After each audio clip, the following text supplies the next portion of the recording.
ថ្ងៃនេះណែនាំផ្ទះថ្មីរបស់បងប្អូនទស្សនាបន្តិចបាទអត់ទៅដាក់មិនសិនជាក់រៀងក្តៅបន្តិចបាទគឺខ្ញុំមានតាំងឧបករណ៍ភ្លេងខ្មែរជាច្រើនបាទបងប្អូនឧបករណ៍ភ្លេងខ្មែរម៉ូដម៉ាកអីក៏មានដែរតែខាងក្រោមខាងលើនេះគឺខ្លែងឯកខ្មែរបាទហើយបើខ្ញុំចាប់អារម្មណ៍គឺរូបស្រោមមុខហនុមានហើយស្រោមរូបរាហ៊ូបាទគឺក្នុងនេះបាទគឺស្អាតមែនទែនបាទនៅវិចិត្រសាលបាទលំមួយធៀងបាទធៀម gallery នៅខេត្តសៀមរាបនោះហើយអ្វីដែលខ្ញុំចាប់អារម្មណ៍ជាងគេមួយទៀតបងប្អូនឃើញហើយចង់វិលត្រឡប់ទៅរកអតីតកាលកាល15ឆ្នាំមុនគឺផ្ទះបាយបាទនេះផ្ទះបាយម្ដាយខ្ញុំកាលពី2008 2005នេះហើយមានឆ្នាំងដីមានក្អមបាទឃើញហើយនឹក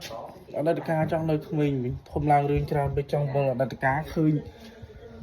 ផ្ទះបាយនេះគឺនឹកឃើញអតីតកាលវិញទាំងអស់តែម្ដងគឺ